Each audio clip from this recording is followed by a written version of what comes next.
What is going on, everyone? Welcome back. No, you did not read that title wrong. I actually managed to pull off something that's only ever been done by very few players, a 100 kill death ratio in Hypixel Skywars. The cool thing about getting a high KD like this is there's this website called highstats.net which shows your stats on any given day, and as you can see I had 104 KD and 21 win-loss. The website also compiles all of the highest KDs from everyone who played that day and puts together a leaderboard to show who had the best stats. Not to flex, but this put me well above everyone else. Now because of this, a lot of people started asking me how I did it. Many speculated that I just mined every game, maybe I had a special unknown strat that made it super easy for me to win games, or maybe I just played normally and got 100 KD. Today I'll be showing you exactly how I did it and giving you some tips on how you can do it as well. It's going to be a super cool video because it's like a mixture of a documentary style video, but I'm also going to be showing gameplay from the actual day in the background. On another note, some people have actually been telling me that YouTube is unsubscribing them from me, so if you could just do me a quick favor and check if you're subscribed, that would mean the world. But without further ado, I hope you guys enjoyed the video, and of course, I'll see you soon. Now, unfortunately, there is no unknown strat or secret playstyle or anything that I used. I mean, there's a reason why only very few players have ever achieved this, and that's because it's something that requires a lot of skill and a lot of luck, and I'll elaborate on that in just a moment.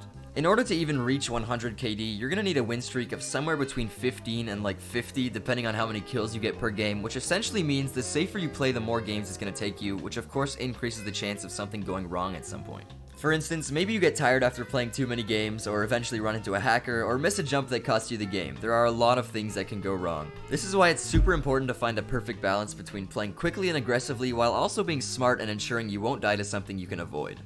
You guys do know exactly how I play, but for the sake of this video, I'm gonna call it the passive-aggressive playstyle. Even though I seem to just rush everyone the entire game and take every 2v1 I see, I'm constantly evaluating my chances of winning each fight and comparing things like health, armor, and even how sweaty a player seems. Now, I do have a lot of trust in my PvP abilities, so most of the time I know I can just win the majority of fights, but as you'll see throughout the video, when there's another team that's also very stacked, I won't fight them until I have some assistance, which is where having a teammate comes in.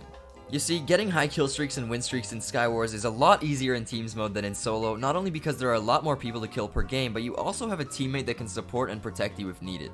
I'd say one of the most crucial parts of getting a high KD like this is having a good teammate that is both very good at the game and also has a playstyle that works well with yours, so you can always be playing off each other's strengths. For instance, I've played with people who choose to mine the ores on the islands right off the start of the game, and that playstyle doesn't work well with mine at all, because I ended up just being alone at mid for a while, which would get me killed, and then whichever team killed me would use all my gear to kill my teammate as well.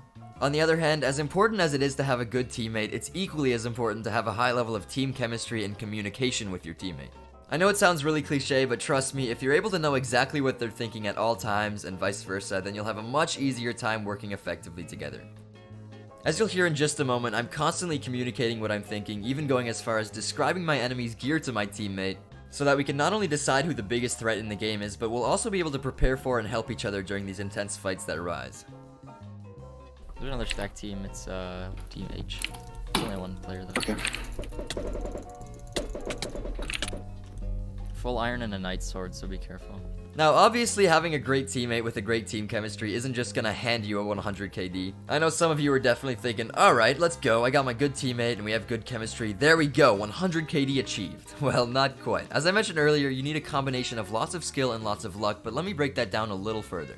I'm gonna say there are 4 main quote-unquote factors that go into something like this, and I'm sure you can guess what they are. Firstly, you need to have a high level of PvP skill. If nobody in your game is able to kill you in a 1v1, then the only thing you have to worry about is taking 2v1s or getting knocked off, or maybe getting cleaned. This brings me to the second factor, which is Skywars game sense. Even if you are able to win every 2v1 you take, you still need to have things like map knowledge so you know where all the chests are and where you can use the map to your advantage. You need to have lots of spatial awareness so you know where you are in relation to other players, which of course will avoid getting like cleaned and whatnot. And lastly, you need to know how to adapt to different situations in Skywars. For instance, if there's a team abusing KB rods or a team of salmons that are swimming around under the map, you need to know how to win in every situation. The third factor is mechanical skills. Even if you do have a top level of PvP skill and game sense, there are always going to be situations that you just can't avoid, such as someone ender pearling on you and knocking you off with a KB rod. So if you're able to pull off something like a pearl clutch, you'll be able to survive a little bit longer.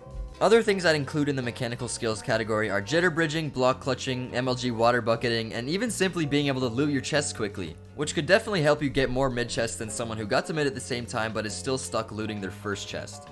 And lastly, the fourth and final factor is none other than luck itself. As I mentioned previously, you're always going to find yourself in situations that you just can't avoid, such as getting pearled on by a KB Rod abuser, but if you don't have an Ender Pearl to save yourself, there's unfortunately nothing you can do. Not only do you need to hope for really good RNG, which obviously I got in this video, meaning getting lots of healing and gear from the chests, but you also need to get really lucky in terms of how your opponents play. Because if everyone wants to go for the same chest you're going for, or they all just want to target you for some reason, or even something like a team bow spamming you at the beginning of the game, not letting you get to mid, you're already at a huge disadvantage for that game and need to work that much harder to win. I cannot tell you the number of times I've had a super high KD and was almost at 100.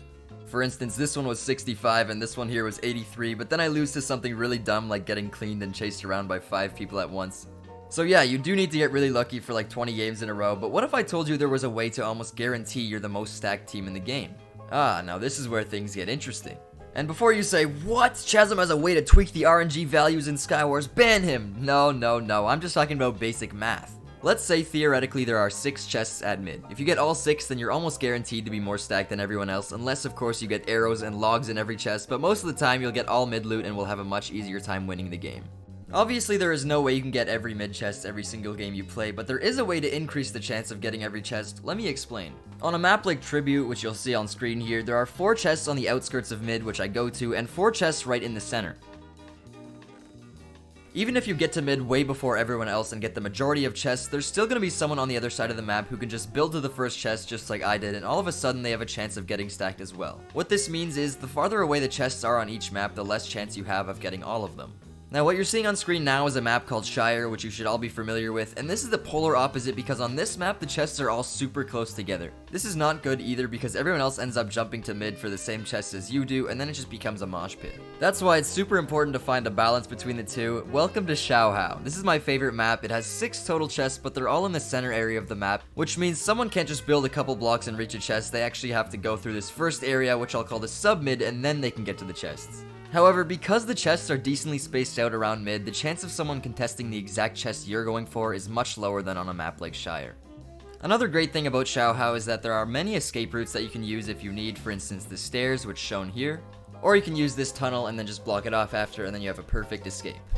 If you're able to work out a pattern with your teammate to both get to mid really quickly and then both loot 3 chests, you should be able to often get all the chests at mid without anyone contesting. So I've pretty thoroughly gone over the skills required, the team requirements, and the small things like which maps to play. The only other tip I have is literally just to practice more. The only real way you're going to learn how to win in different scenarios is by playing in those scenarios over and over, so the more you play, the better you'll get at the game. I know that goes without saying, but I used to be someone with less than a 0.4 win-loss ratio in teams mode. Now I have over a 3 win-loss, so it really does work. That's all from me for today. I'm going to let the last couple games play out, of course, but thank you guys so much for watching, and I hope you enjoyed.